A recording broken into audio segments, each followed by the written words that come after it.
This is Circe Olson-Wessner. I'm the director of the Museum of the American Military Family in Tijeras, New Mexico, and this is our podcast, Colorblind. I'm speaking via phone with Army brat and veteran and author Bernard Lee. Hi, Bernard. Hello, how are you?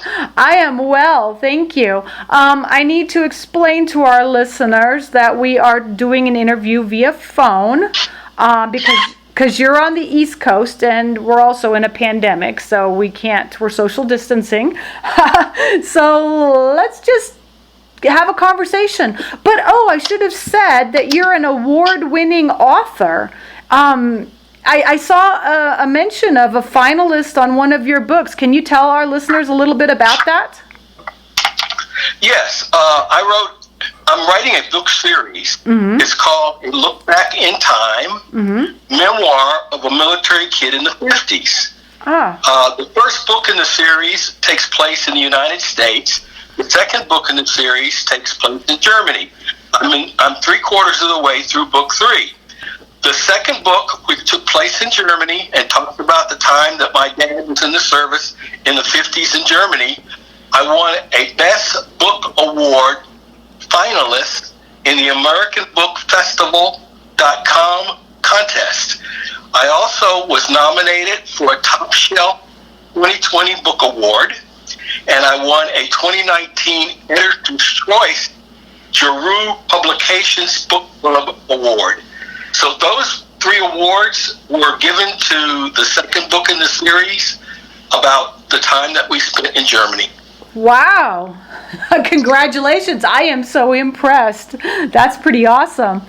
Thank you. Yeah. So talking about being a brat, you were a brat in the 50s and 60s. So where all did you live? We moved every 3 years. Mm-hmm. I lived in Maryland in the elementary school. I lived in Georgia in middle school, and I lived in Texas and Oklahoma in middle school, and I went to high school in Germany, Nuremberg, Germany, and high school in Lawton, Oklahoma, the artillery center for the United States in the 60s. So you graduated from Lawton then? Yes, from Lawton Senior High School in 1963. Okay. I ask all of our guests this. Did you have a favorite and a least favorite assignment? Which was your favorite? Which was your least favorite? My favorite assignment was Germany. I really loved the culture. I loved the people. I loved the teenagers that I spent time with there. I loved how much I learned about the rest of the world the time that we were there. I didn't have a least favorite, but my second most favorite was the time I spent in Oklahoma. We did 2 tours in Oklahoma. So my dad was there for 2 tours. So I finally got to meet some people who I was able to keep in contact with even up to today. Well, wow. I'm thinking about, you mentioned school, elementary, middle, high school. As I understand it, you attended schools before schools were desegregated. So they were still segregated in your early years. What was that like? Yes, I did attend school. The desegregation order occurred from the Supreme Court in 1954, and I attended school in Augusta, Georgia, when my dad was deployed at Fort Gordon in 1955. I have an interesting story about that. We lived on post, and we lived in a 4-unit building. Downstairs on the left was an Italian family. Downstairs on the right was an Irish family. Upstairs on the left was a Hispanic family, and we lived in the 4th unit upstairs. We played together. We played sports together. We played marbles together. We had races that we ran together. We had a lot of fun in the summer. When it came time to go to school, my sister and I, Bernadine, who was 1 year younger than myself, we went to the bus stop where all the other kids were gathering to go. When we got to the bus stop, a fellow asked me, "What are you doing here?" I said, "We're here to go to school." He says, "This isn't your bus stop." I was taken back. I said, "What do you mean?" He says, "Your bus stop is down there." And he pointed a block away. He said, "By the way, your bus is leaving." My sister and I took our bags. We ran to catch the bus. They stopped the bus for us. Mm-hmm. We got on the bus. We rode off the post. Mm-hmm. We rode cross town. We rode into the farmland in Georgia, out into a large field, cornfield, and a big clearing in the cornfield. That was the most beautiful school I'd ever seen in my life. It had its own auditorium. It had its own gymnasium. It had its own ball field. But it was separate in Georgia in 1955. So was that school for only African American children? It was only for African Americans, whether you lived on post or off post. So how did you feel about that? You weren't going to go to school with all your friends. It was a disappointment initially. But what happened was, when we came back from school that day, we got off at our bus stop. Our friends got off at their bus stop.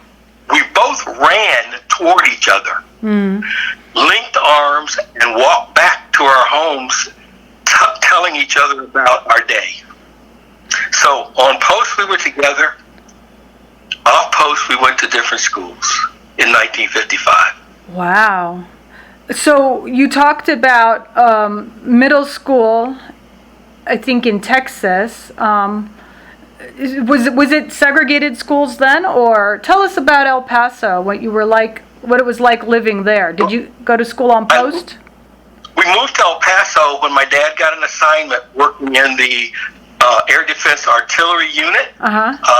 He was one of the first African American instructors in that unit, working on the Honest John rocket, which at the time was a new invention for the military. When we were there, we went to school on post. We were in the 6th grade. I was in the 6th grade. My sister was in the 5th grade, and we went to school on post. I recall being in a gym class where the boys and girls were separated, and we were having relay races. We had 4 teams, and my team and another team were neck and neck at the end of the relay race. I recall running back, following a kid who was ahead of me, and he leaned over his shoulder and said, "The last one back is a lazy," and he used the N-word. I was shocked. I had never had anybody call me that word in any circumstance, and it just took me back. When we got back to the finish line, I don't know why I didn't control my anger, but I didn't. And so I asked him, "What did you mean by what you said?" And he said, "You heard me." And I cocked him in the mouth. He fell to the ground. The other guys standing around asked the instructor, who, by the way, was a sergeant in the military. That was our gym instructor. The sergeant looked at me, and he looked at the kid on the ground, and he said, "Serves him right. He shouldn't have misspoke. We're all together here. We're all in the military. We're all the same." You know, brats talk about this concept of being colorblind. Now, this kid saying that to you would make it seem that isn't altogether true. But what do you think of it when you hear other military brats saying that we are all brats, we were all colorblind, it was only, we were all military together, like your sergeant said? Well, when the kid got up from the ground, he walked up to me and he said, "I'm sorry." We were kids just like kids today, and kids pick up their discrimination signs from people around them, from their relatives, from their parents, from the news media. And so my view of colorblindness is you can be colorblind when you're in a unit all together, for instance, like if you're on the military post. Mm-hmm. But the minute you go off post into what we call civilian, Uh-huh. then you have to abide by the civilian regulations and mores and culture, and that culture's not colorblind. So I found that my brat friends, when we went off post, kind of stayed together with me. Mm-hmm. They kind of had my back. Mm-hmm. They didn't let anything happen to me because we weren't on post. Mm-hmm. And I find that they pretty much held to the fact that we're all together. We're all military kids. Mm-hmm. But yes, I encountered racism and discrimination on post. So moving forward, so you went to one school in Georgia off post, and then you were in Texas at school on post, and then you moved to Fort Sill. Did you go to school on post or off post in Fort Sill when you in your junior high or high school? Fort Sill was an interesting experience for me. Uh-huh. I went to school initially Mm-hmm. at an all-black school, elementary and high school combined. I only went there a half a year in the 6th grade, Mm-hmm. and I noted that the school did not have a gymnasium that was large enough for a boys' basketball, but it had a small gymnasium. I also noticed the school did not have any baseball fields. And it didn't have a football field. So when they practiced football, they practiced up near the highway because the highway had nice grass in for all the turnabouts. Mm-hmm. And so the football team practiced on the side of the highway. That was the all-black school at that time in Lawton. Then I went in 1957, the next year, Mm-hmm. to an integrated school, Central Junior High School in Lawton. That school took military kids and civilian kids. We were all together. Mm-hmm. That school had all the amenities that the black school did not have. It also had an experience for me that was kind of earth-shaking initially, but I got over it. Mm-hmm. I went to class the first day of school, to my English class. I sat in the third seat in the first row, and I waited for the teacher to come in. When she came in, she took the roll, and then the very first exercise we had was, who can recite a preposition? How many can you recite? All our hands went up, including mine, and in the next 20 minutes, the teacher asked almost everyone in the class to recite a preposition or two, except me. When that exercise was finished, she looked at me and asked me, why did I have my hand in the air? I told her I wanted to recite the prepositions that I knew. Mm-hmm. She told me, you can do that, but you better not repeat any of the ones that have already been given, and if you make a mistake, you sit right down. So I said, okay. I stood up. I began reciting prepositions like into a tree, around a tree, under a tree, through a tree, anything you could do to a tree. It was a game that my mother, my sister, and I played when we traveled from post to post across country. When I got to preposition 26, she said, shut up and sit down. I was shocked. Wow. And then what came next was even more shocking.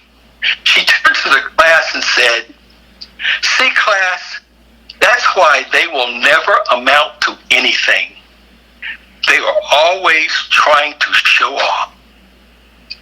I was taken back. In fact, I was hurt. I had tried to do the best that I could. I couldn't help it if I knew a lot of prepositions. I went home after school and told my mom about what had happened. She said, don't worry about it, I'll take care of it. The next day, she went to school that morning. Mm-hmm. She met with the assistant principal and the teacher. According to my mom, she asked them, what are you going to do for my son? He's a military kid. He's from the post. I expect him to be treated like all of the other military kids who go to school here. Are you going to be able to do that? The assistant principal assured her that yes, they could. My teacher came to our room a little late. She began the exercise the same way she had the day before, and she wanted to know who could recite conjunctions. My hand went up, along with all the other hands in the class. I was the 5th person she called. I stood up, I recited 8 conjunctions, and I sat down. My teacher turned to the class and said, "Thank you very much, Bernard. That was very nice." And she went on to the next child in the class. So I was so proud of my mom for having defended me, and I was so proud of her military background that told her that all people should be treated fairly. You know, I was going to say that your mom sounds like a really strong woman, and I think about some of the times I've had to go into the principal's office and, you know, advocate for my kids, and so she was acting as a mother, but she was also teaching a very valuable lesson to this teacher. So how did the teacher treat you for the rest of the school year? Well, we had established how things were going to go. Mm-hmm. She was going to be watching me carefully, and I was going to be doing my best not to make a mistake. Mm. I did all of her lessons. I studied 3 or 4 lessons in advance for her class.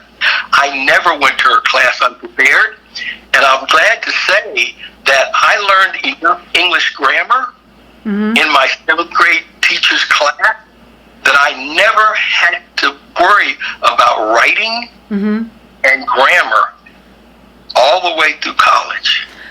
But was that a lot of pressure put on you as a kid? I mean, it seems like it was pressure you put on yourself to succeed, but did you feel like you had to be held to a higher standard, or you were held to a higher standard?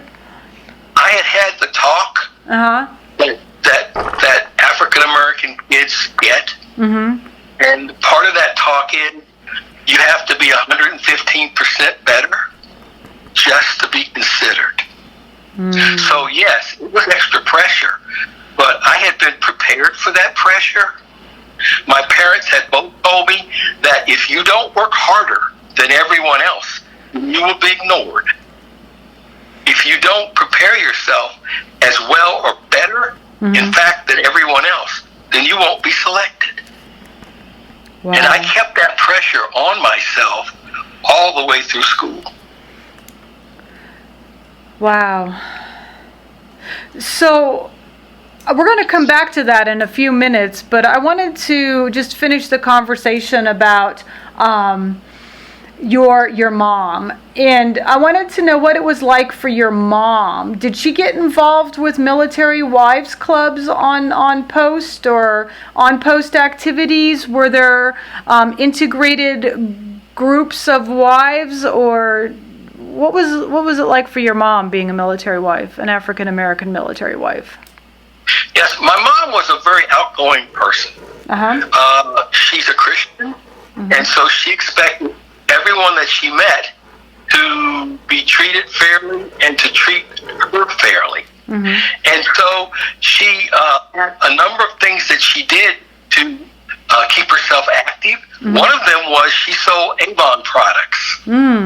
It was a big fad in the 50s, and it allowed women to get together in parties and share conversation and share experiences and learn a little bit about makeup and beauty aids and maybe purchase a product or two. That took her throughout the community of military wives and even ingratiated her to some of the officers' wives who also wanted to see her product. So my mom was able to go between being a non-commissioned officer's wife to communicating with and spending time with the officers' wives as well.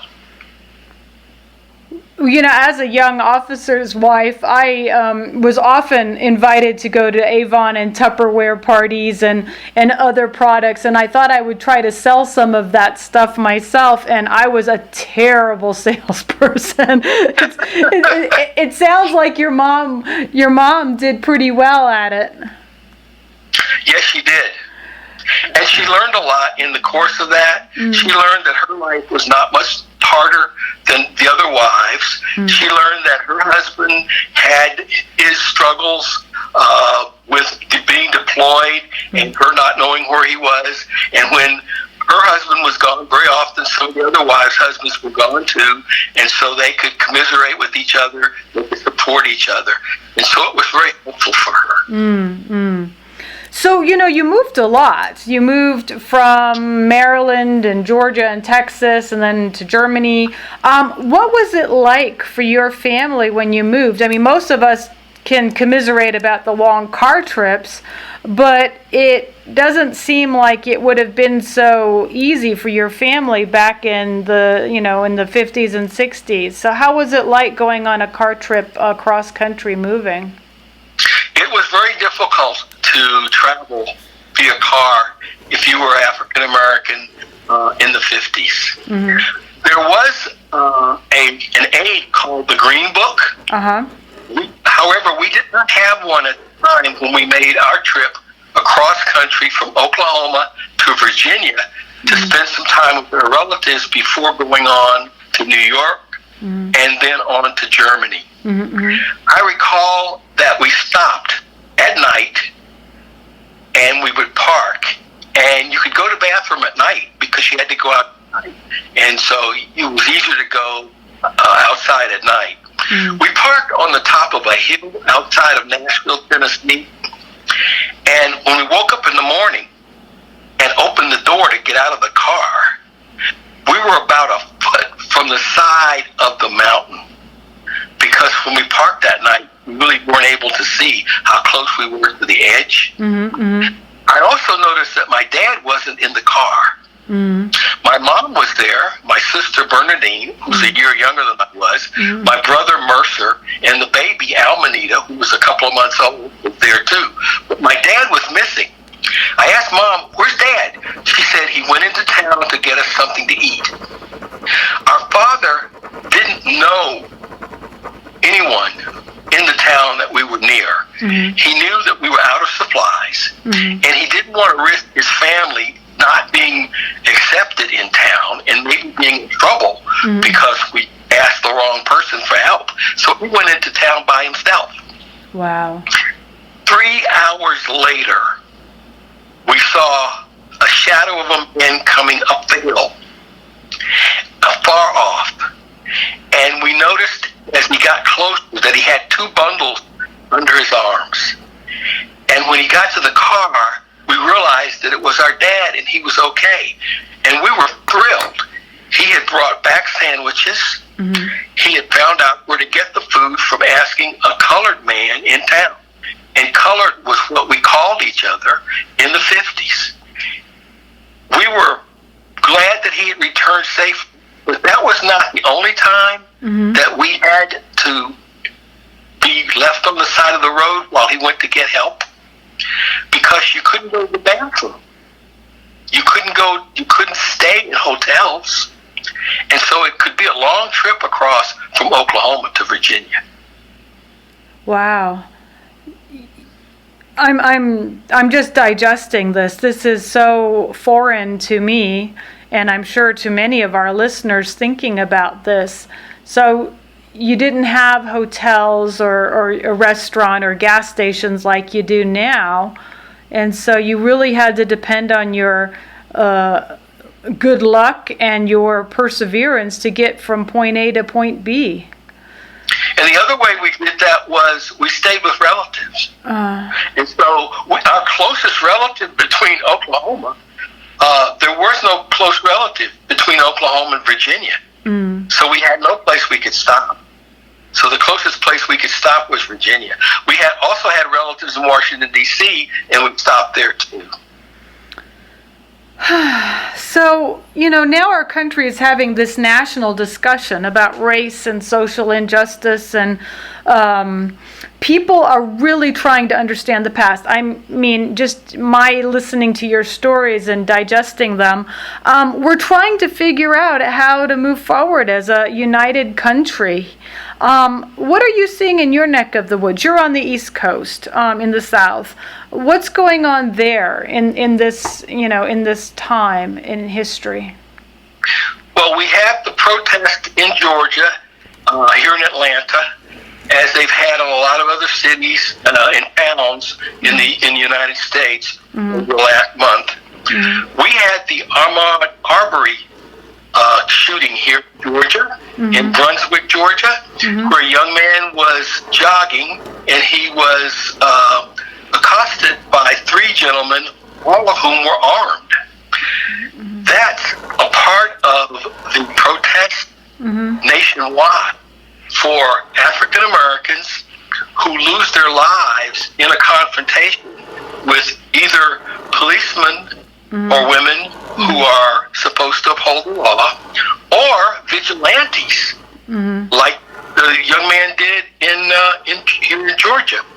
So it's difficult at this time because people are tense, people are afraid, and people are wondering what can be done going forward so that we can de-escalate the tension, and so that we can expect to be treated fairly if you're walking through a neighborhood or running through a neighborhood or just driving in your car. You mentioned that your dad and mom had the talk with you as a young boy in the 50s and 60s.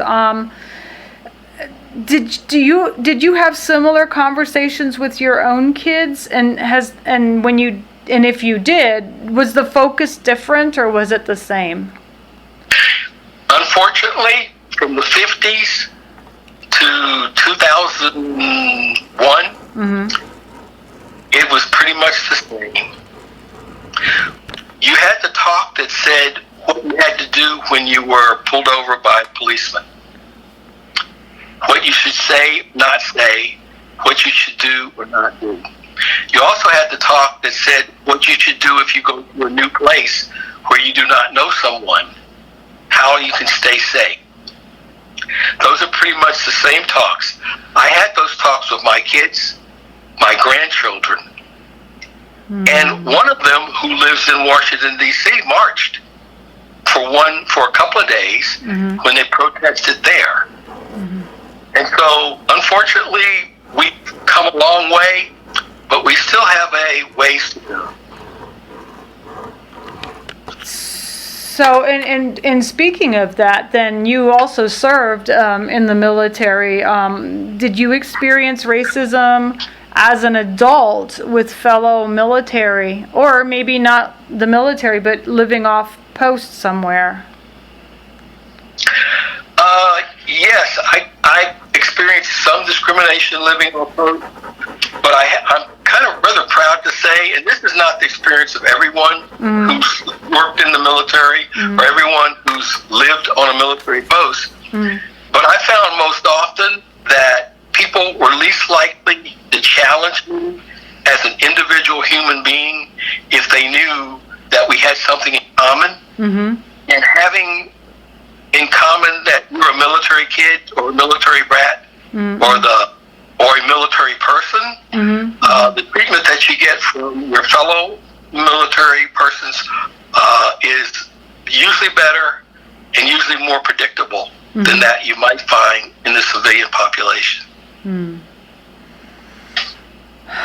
So, let's talk about your mom again. Unless you wanted to add anything to this part right here.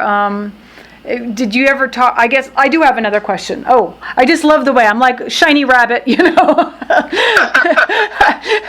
Did you ever talk to your dad after you became a service member about advice about what you should do, or you know, one soldier to another? Did you call him up and ever say, "Hey, Dad, you know, you did this in the military. What should I do?" About any topic, about jobs or PCSs or a situation. Yes, I did. My dad was very good. Myself and my brother, he advised us.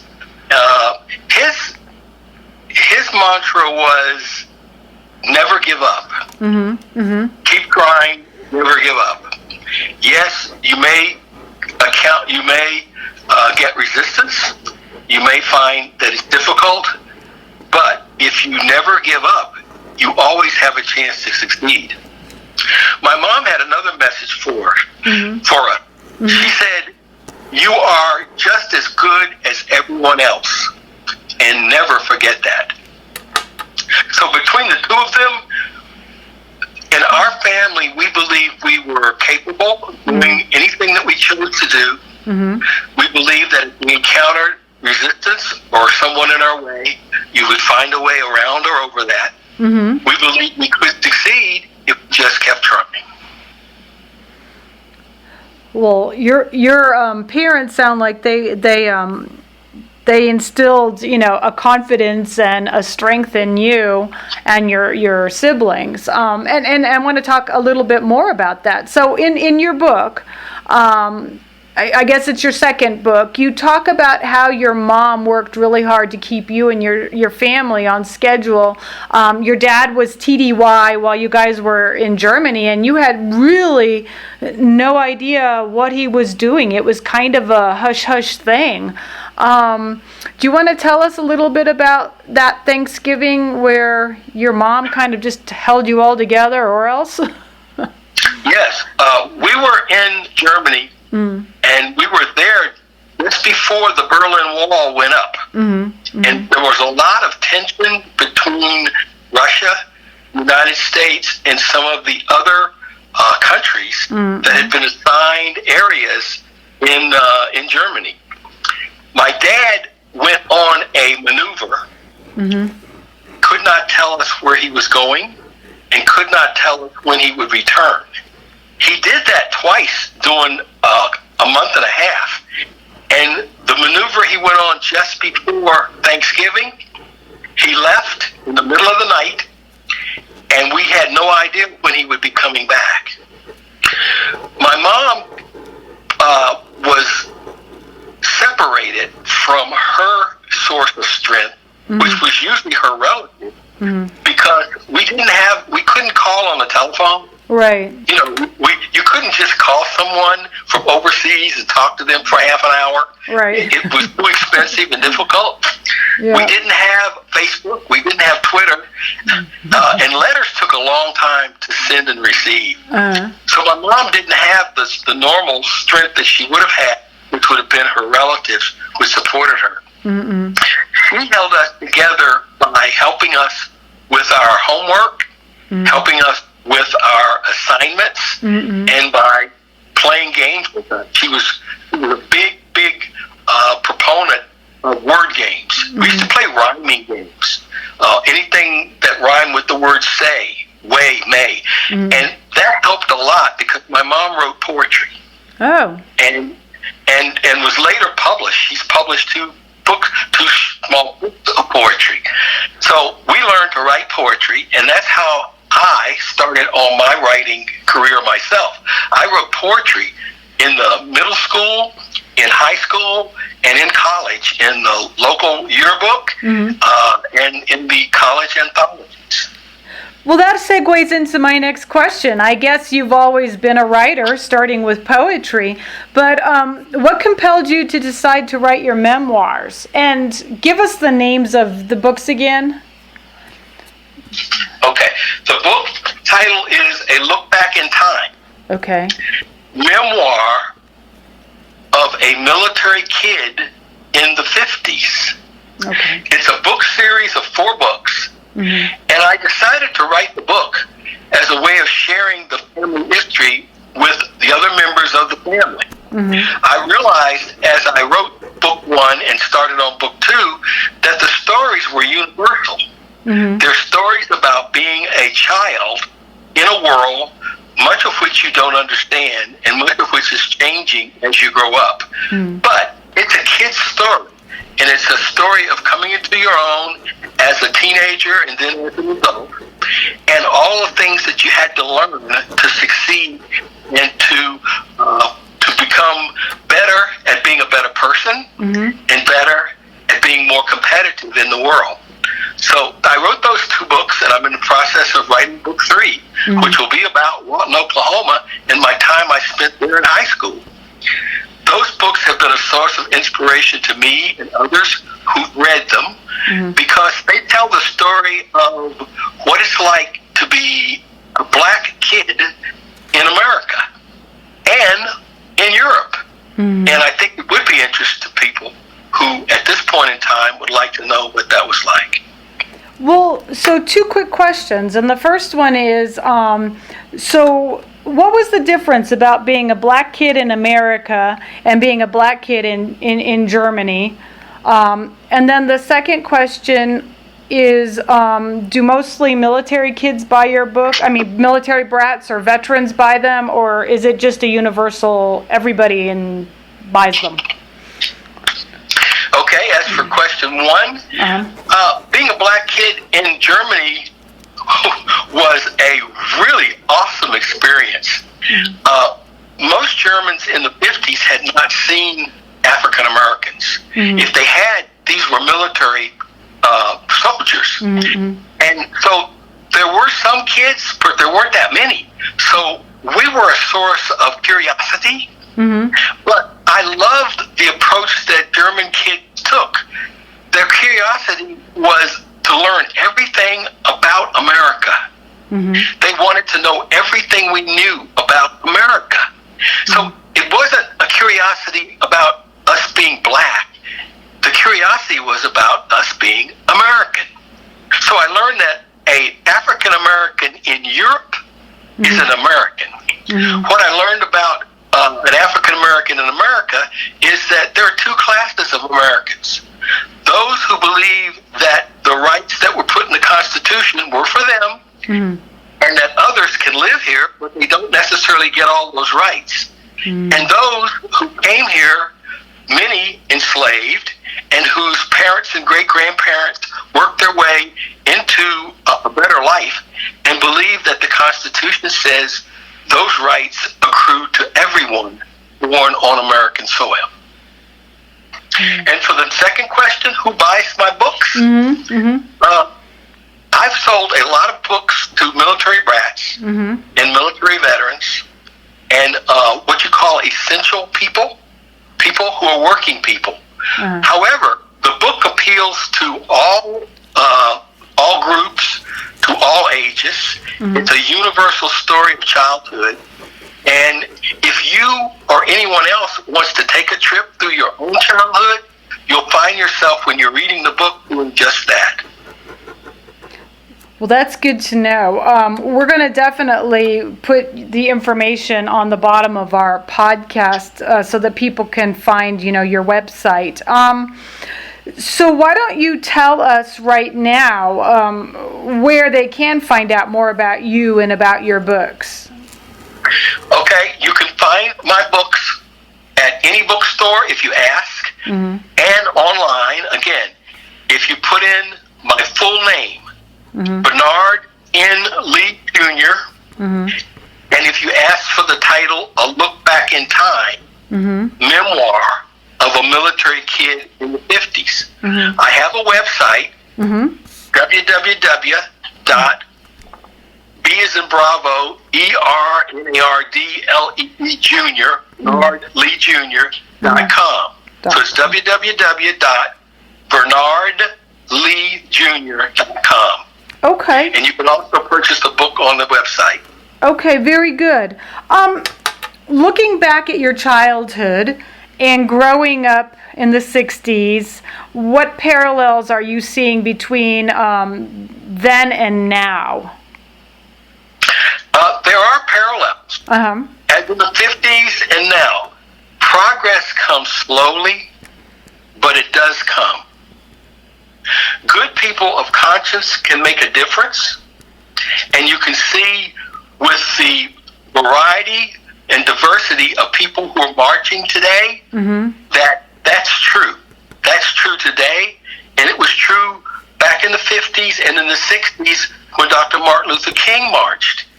He marched with Catholics and Jews.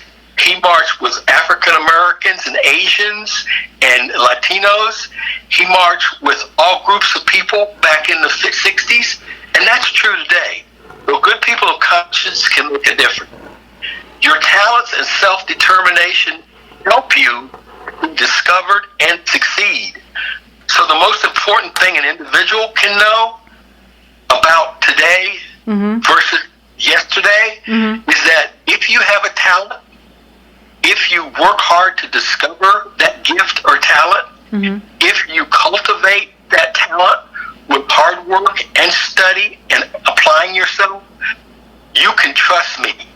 You will be recognized, you will be discovered, and you have every chance, like everyone else in the country of America, to succeed. Without obstacles, going around obstacles, going through and over obstacles. Determination is the difference. Find your talent and press on. Well, that sounds like a really good message to give the 2020 high school graduates that are just now, starting their journey into this pandemic and this tumultuous time. Do you feel hopeful that things are going to be better from here on? Yes, I do. Yeah.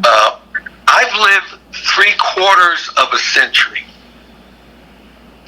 And so I've seen difficult times. I lived when the effects of the Depression from the 20s and the 30s kept everyone in a soup line, in a bread line. I lived through the 50s and the 60s and the 70s when we sat in long lines just to get gasoline. So I've been through those turmoil. This is a difficult time for many. We haven't even gotten into the worst of it. There are going to be a lot of people unemployed. People are going to lose their homes, their cars, their jobs, and they're going to need all the help they can get from good people of good conscience who have the means to help. So I'm optimistic. I believe not only in the future of America, but I believe in the future of those who care about others, and I believe we'll be just fine. Well, that's a very hopeful note to end our conversation on, Bernard. I want to thank you for your insight and your sharing your stories today with us and our listeners. Any last things you'd like to say before we wrap it up? You can connect with me on Facebook at Bernard, N as in November, Lee, Leejr. If you put that into Facebook, you'll get my website. You can like it, and then you can follow along as I write book 3. Okay, well, we'll add that to the podcast bottom. So, again, this has been Circe Olson Westner, and I have had the great pleasure of speaking with military brat, veteran, and author, award-winning author, Bernard Lee, in our special series of podcasts, Colorblind. Thank you so much for joining us, Bernard. Well, thank you. I've enjoyed it. Thank you.